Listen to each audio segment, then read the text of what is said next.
দেবযানী হলো মহারাজের কন্যা, আর দামু হলো মন্ত্রীর পুত্র। এই দুজনের বলরামের সঙ্গে বন্ধুত্ব ভালো নয়।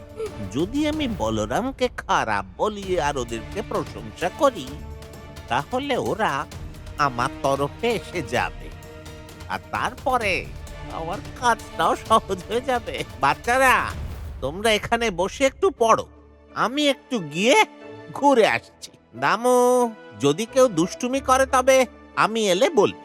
আচ্ছা গুরুদেব।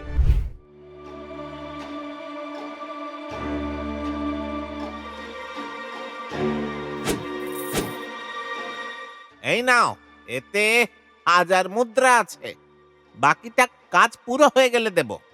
ঠিক আছে, আজ্ঞা দিন। কাল ফেরার সময় জঙ্গলের মাঝে আমরা গুরুমার উচিত ব্যবস্থা করে দেব।